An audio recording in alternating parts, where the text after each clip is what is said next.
அனைவருக்கும் அன்பு வணக்கங்கள். எல்லாம் வல்ல இறைவனின் திருவடிகளை போற்றிப் பணிந்தும், யாதும் ஊரே யாவரும் கேளிர், தீதும் நன்றும் பிறர்தர வாரா என்கின்ற கணியன் பூங்குன்றனாரின் நிறைமொழியோடும் இன்றைய சிந்தனை பதிவினை வழங்குகின்றேன். இன்று நாம் காணவிருக்கும் பதிவின் தலைப்பு உதட்டுச் சாயம். லிப்ஸ்டிக் என்று கூறப்படும் உதட்டுச் சாயம் பெண்களின் அலங்கார அழகு சாதன பொருட்கள் பட்டியலில் முதல் இடத்தில் இருக்கின்றது. இந்த பொருளின் கோரமான முகத்தை அறியாத பெண்கள் இதனை தொடர்ந்து பயன்படுத்தி வருகின்றார்கள். பன்னாட்டு நிறுவனங்கள் கவர்ச்சியான விளம்பரங்கள் வாயிலாக பல வண்ணங்களில் லிப்ஸ்டிக்கை அறிமுகப்படுத்தி பெண்களை வலையில் வீழ்த்தி இருக்கின்றார்கள். நிறுவனங்களை பொறுத்தவரையில் இது ஒரு பொருளாதாரம் ஈட்டும் தொழில், அவ்வளவுதான். பொருளாதாரத்தை மையப்படுத்தி செய்யப்படுகின்ற தொழிலில் பிற மனிதர்கள் மீதான அக்கறை துளியும் இருக்காது என்ற உண்மையை புரிந்து ஏற்றுக்கொள்ளுங்கள். நாகரீகம் என்ற பெயரில் லிப்ஸ்டிக் பயன்பாடு சிறு குழந்தை முதல் மூதாட்டி வரை புரையோடி கிடக்கின்றது. உதட்டுச் சாயம் என்ற லிப்ஸ்டிக்கில் புற்றுநோயினை தூண்டும் வேதிப்பொருட்கள் இருக்கின்றன என்பதை உணருங்கள். ஆரோக்கியத்தினை சீர்குலைத்து அழகிற்கு முக்கியத்துவம் தருவது சரியா என்றும் யோசியுங்கள். ஆண்களை காட்டிலும் பெண்களே அதிக அழகு சாதன பொருட்கள் பயன்படுத்துகின்றார்கள். கவர்ச்சி விளம்பரங்களில் வழியாக பெண்களை சுலபமாக வீழ்த்தும் கலையை நிறுவனங்கள் மிகச் சிறப்பாக செய்து வருகின்றன.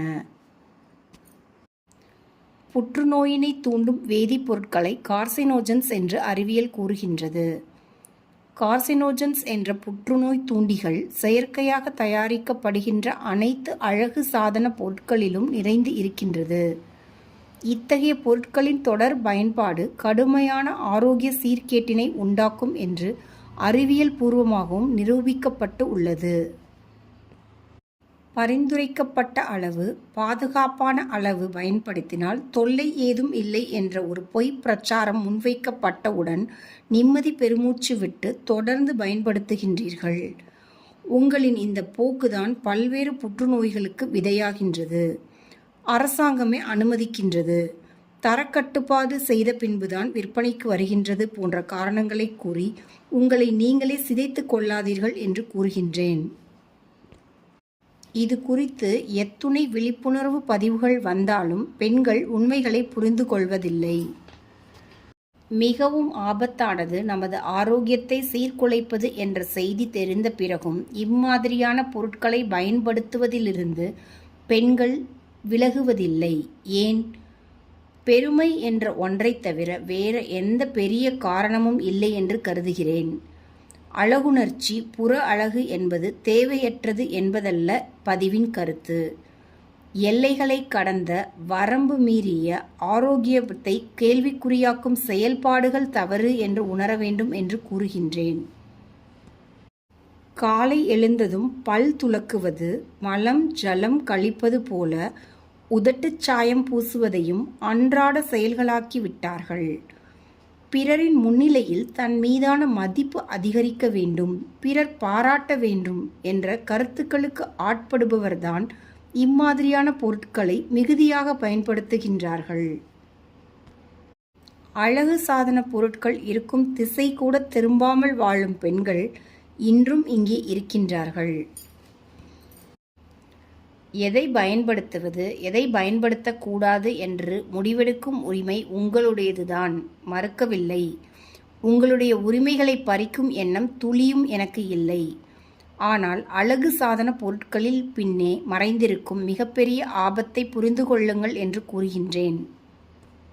அழகு சாதன பொருட்களின் நீண்டகால பயன்பாடு உறுதியாக ஆரோக்கியத்தை சீர்குலைக்கும் என்பதில் துளியும் சந்தேகம் வேண்டாம். கூடுமானவரை இயற்கையான முறைகளின் வழியாக நீங்கள் உங்களை அழகாக்கிக் கொள்ளுங்கள். அந்த பொருட்களும் கூட உங்களின் நேரடி பார்வையில் நீங்களே தயாரித்ததாக இருக்க வேண்டும் என்பதில் கவனமாக இருங்கள். Organic lipstick, carcinogen free lipstick, herbal lipstick, natural lipstick என பல்வேறு வழிகளில் பல்வேறு முகமூடிகளை அணிந்து கொண்டு நிறுவனங்கள் களம் இறங்கி இருக்கின்றன. விழிப்புணர்வு இல்லாவிட்டால் விட்டில் பூச்சியைப் போல் எளிதில் வீழ்ந்து போவீர்கள். உங்களின் ஆரோக்கியம் உங்கள் கைகளில் என்று கூறி இன்றைய நாள் பதிவினை நிறைவு செய்கின்றேன்.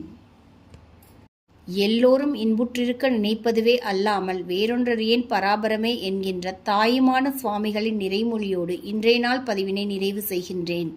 அனைவருக்கும் நன்றி. வணக்கம். வாழ்க வளத்துடன்.